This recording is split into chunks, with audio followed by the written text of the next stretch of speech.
On this section with the Israel trip, it's going to be the Sea of Galilee, or mainly around the Sea of Galilee. Now, if you walk through some of the old churches that are in the area, you get obviously a history of the biblical parts of the area of Israel. And that's, well, you're going to get a lot of it. But eventually, if you're into some of this stuff, you're going to visit the Sea of Galilee. Personally, I was a little disappointed with the Sea of Galilee because mainly it's a lake.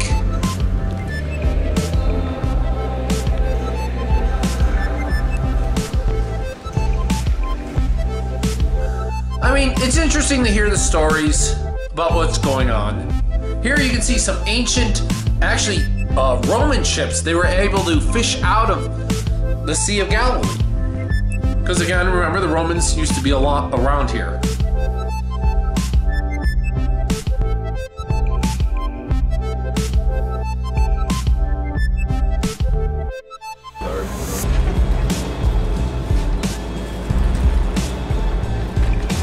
That's really all it is. It's a lake.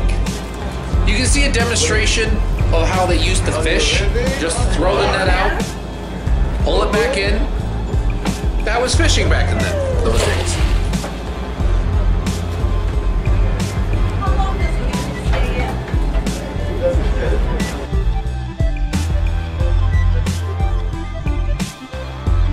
As it is, the Sea of Galilee, it's kind of a touristy spot. It's a big vacation kind of area. So you can see places where, Jesus used to be. He came here a number of times. This is actually where he would be spotted after the resurrection by his disciples. And that will be spotted at this church here. I forget what the big stone was for, but that has some kind of significance as well. This is a church that's actually placed at the spot where they say the disciples saw the resurrection of Christ. Not outside his tomb. That's only one person, I think Mary Magdalene. Again, I'm not a biblical scholar, so don't rake me over the coals.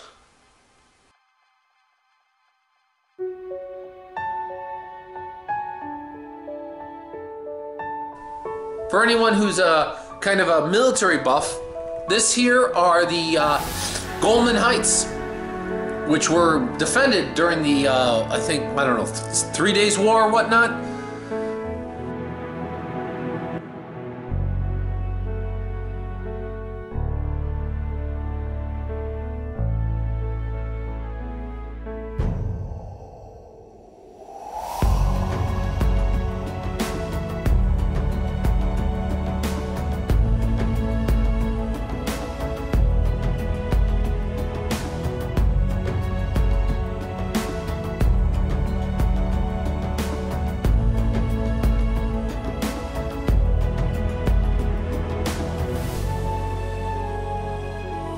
And of course in this area, there's this city, or it's an old city that they're excavating.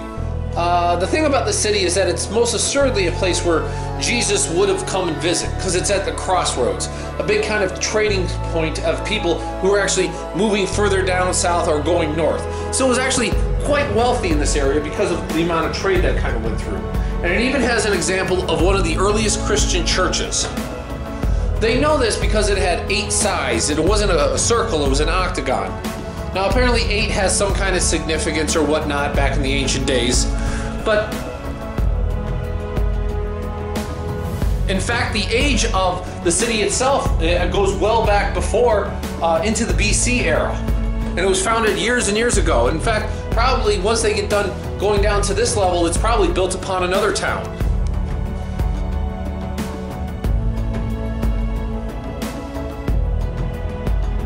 There is a town in the area called Tiberias. It's actually kind of a nice town. It's pretty modern.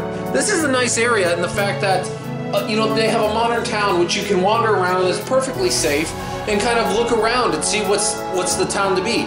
If you're not into the whole religious stuff, there is actually a modern area which you can be explored and kind of have a good time at night and kind of with some of the modern conveniences.